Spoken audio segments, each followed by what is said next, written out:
Fala aí do que você está lendo.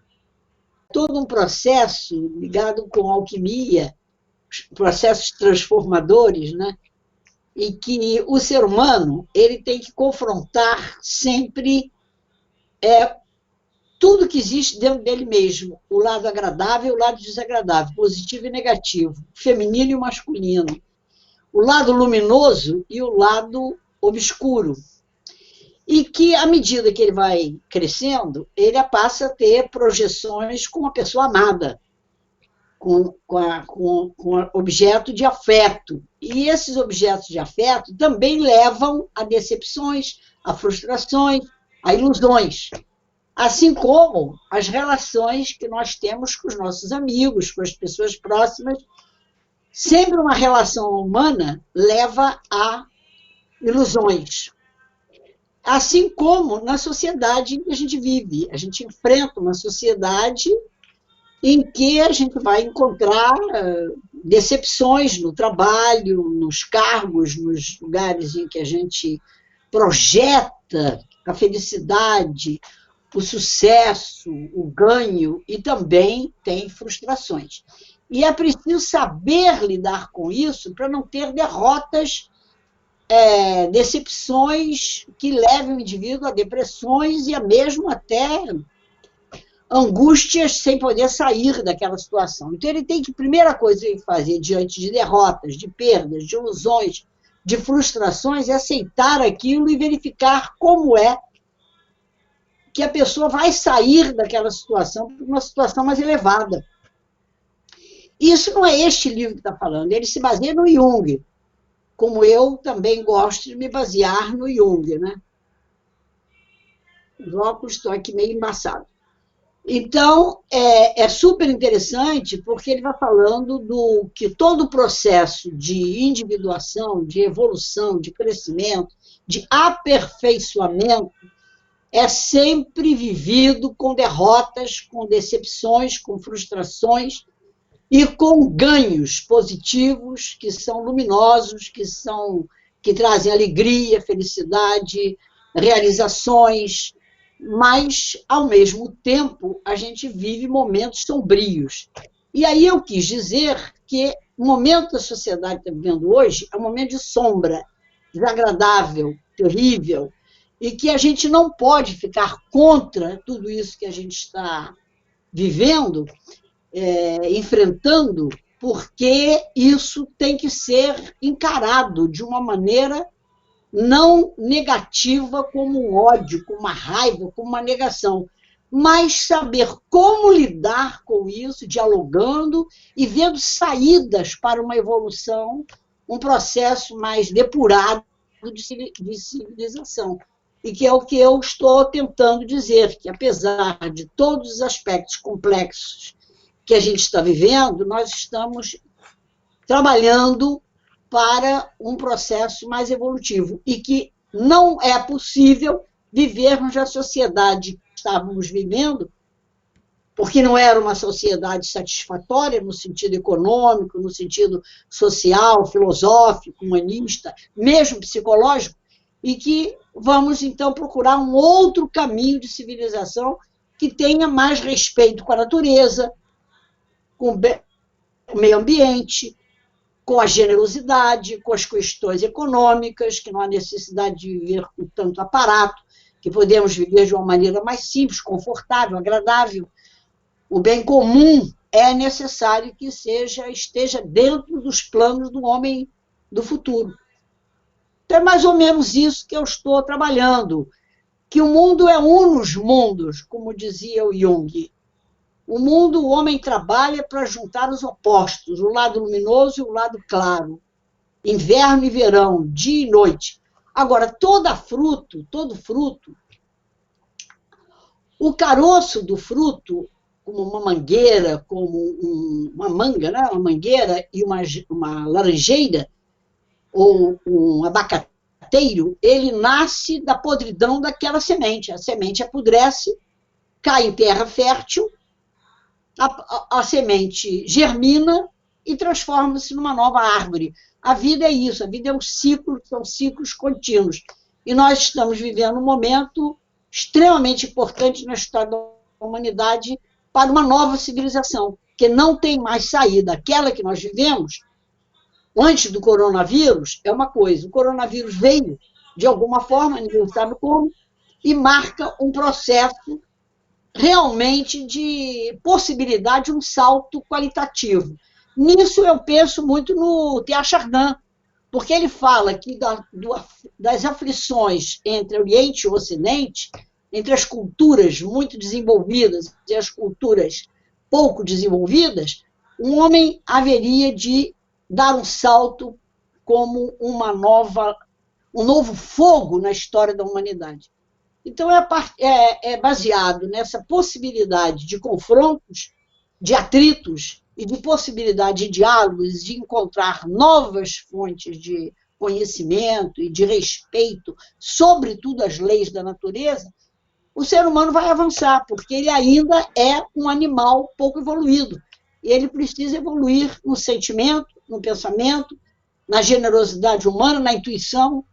Ele se desenvolveu nas sensações, fazem carros maravilhosos, fazem roupas, joias, objetos fantásticos, vinhos, né? Internets maravilhosas, tecnologias, mas ele não desenvolveu ainda o aspecto do sentimento, ele desenvolveu o pensamento e as sensações, mas não desenvolveu ainda suficientemente o pensamento intuitivo e o sentimento para com a humanidade.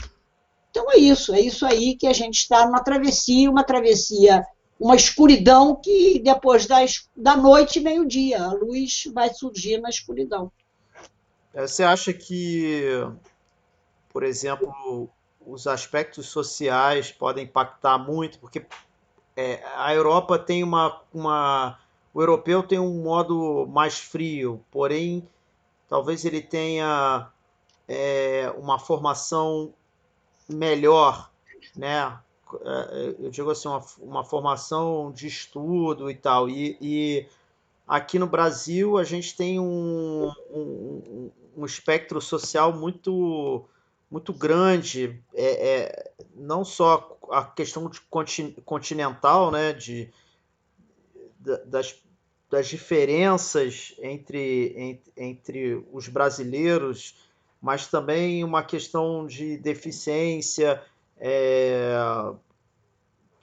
educacional, de formação, e até que ponto a gente vai conseguir prevalecer essa coisa da coletividade para frente. Que a gente, por um lado, é mais caloroso, enquanto os europeus nem tanto, né? Embora eles tenham uma situação muito forte lá com refugiados, né? Nós já somos uma sociedade mais calorosa, mais receptiva, mas também com muitas dificuldades. Como é que você enxerga isso, essas diferenças entre os povos e essa percepção para o futuro? O que acontece no Brasil? O Brasil é um país novo, em termos de cultura, desenvolvimento intelectual básico. A gente é um país muito de agricultura ainda, é um país muito adolescente, né? O europeu já é um país, já são civilizações antigas, não são tão antigas quanto o Oriente, mas são antigas. Então, eles estruturaram, de alguma forma, um domínio melhor em relação a essas funções das relações sociais, há menos injustiça social na Europa do que tem nos países subdesenvolvidos, como o Brasil e a América Latina, por exemplo, no Ocidente. Então, aqui, ainda, a educação terá que ser o ponto de referência, e a gente está vivendo um momento que eu não vejo ainda nenhum horizonte, muito pelo contrário. A gente está passando um período de sombra muito triste, um retrocesso. Mas o retrocesso não quer dizer que não tenha depois um avanço, porque temos no Brasil pessoas pensantes de alta qualidade intelectual e moral, ética e de valores, mas são minorias e que no momento não estão aparecendo, não estão podendo atuar. Então, a gente vai ter que esperar um pouco mais, isso vai demorar um pouco mais, infelizmente. A Europa é um país já também cansado. País não, né? Não, Continente. o continente. Os países da Europa são países já, né, de experiências muito antigas e cansados também nas suas propostas, então eles têm olhares também de querer viver um mundo mais leve, mais poético, mais descontraído, e às vezes não conseguem, né? E nós ainda não chegamos nós não saímos ainda da adolescência.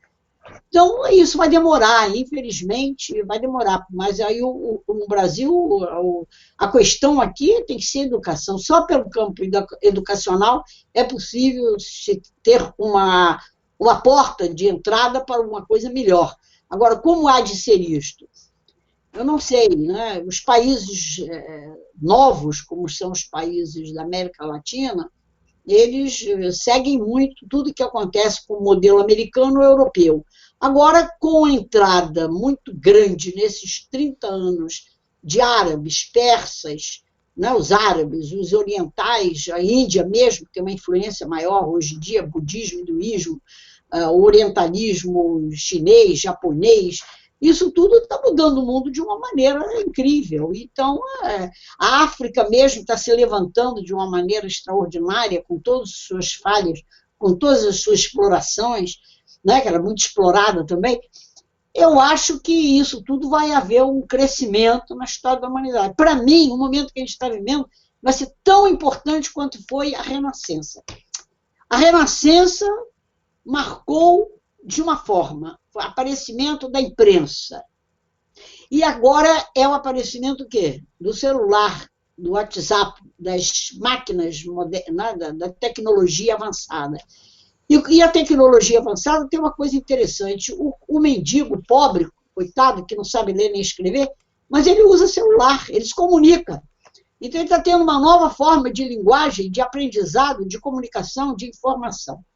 A minha preocupação é uma só, é a natureza. É a mãe natureza que está sendo explorada e, por isso, ela mandou, aconteceu, ocorreu, por ordem do homem, por culpa do homem ou não vamos discutir isso, aparece um vírus que diz, olha, agora o mundo é outro, vocês se preparem porque nós vamos agora viver uma outra história na humanidade. Eu sou uma pessoa para frente, né? Eu sou uma pessoa cheia de esperança, porque eu acho que toda a riqueza do ser humano, dos grandes homens da história, eu não estou falando só daqueles da ciência, mas da música, da arte, né? Em todas as linhas de pensamento, da literatura, da filosofia, das religiões de tradição. Tudo que houve de grandioso na história da humanidade não é para se jogar fora. Não vai para o lixo da história, não vai. Algumas coisas vão para o lixo da história e outras não vão para o lixo da história. Outras vão avançar, vão crescer, vão se ampliar. Agora, neste momento histórico, que é um momento de exploração econômica muito grande, uma minoria sobre uma maioria escravocrata, isso não pode mais, ninguém mais vai querer ser escravo de uma minoria dominante no planeta. Isso acabou. O problema é crucial, porque nós estamos todos meio no útero, dentro de casa, no útero da mãe terra. Porque estamos na terra, nós estamos dependendo só de uma coisa que se chama ar, água, quer dizer, esses elementos, comida, terra, água. A água, o ar e o fogo, que é o calor humano, é o calor do sol, os 4 elementos da natureza. O ser humano não pode viver sem os 4 elementos da natureza. O mais não faz falta. Mais nada faz falta. E aí, então, o ser humano está dentro do útero dos seus lares, das suas casas, ou debaixo da ponte, não interessa onde ele está morando, ou como ele está refletindo, ele está sendo obrigado a olhar para dentro dele próprio, porque ele passou, durante esses 50 anos, olhando excessivamente para fora, e agora ele está sendo obrigado a olhar para dentro. e ele vai crescer, ele vai se desenvolver, ele vai ter que se autoeducar, ele vai ter que se reaprender como é que vai conviver com o mundo novo que vai surgir aí, que nós não sabemos ainda. Algumas pessoas têm me mandado, alguns articulistas, para eu ler, ouvir e ficar sabendo o que eles estão pensando no pós-coronavírus. Não existe o pós ainda, não estamos ainda em tempo de refletir. Para mim, não haverá Natal. Festa de Natal não vai existir, porque antes de chegarmos ao início do ano 2021, o homem ainda está nessa transição, nessa travessia, nessa noite escura, que vai uns pontinhos aqui, um pontinho ali, alguns pontos de luz, dando a possibilidade de se enxergar alguma coisa. Mas estamos dentro do grande útero da Terra, da Mãe Terra, para pensarmos o que vamos fazer.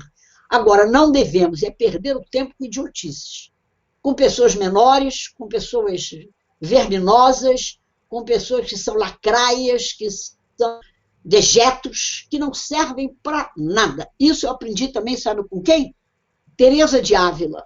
Teresa de Ávila fala das 7 moradas, que o ser humano não deve perder tempo com esses bichinhos danosos, peçonhentos, esses bichinhos peçonhentos, que são pessoas intrigantes, fofoqueiras, menores, cheias de ódio, cheias de raiva, cheias de inveja, cheias de ganância, cheias de mentiras. Não vamos perder tempo com fofoquinhas, porque ela falava isso em 1500, imagine, 1550, 1540, e a gente está vivendo a mesma coisa. Então, são momentos da história, mas o ser humano foi avançando, foi encontrando saídas e foi evoluindo e vai continuar evoluindo.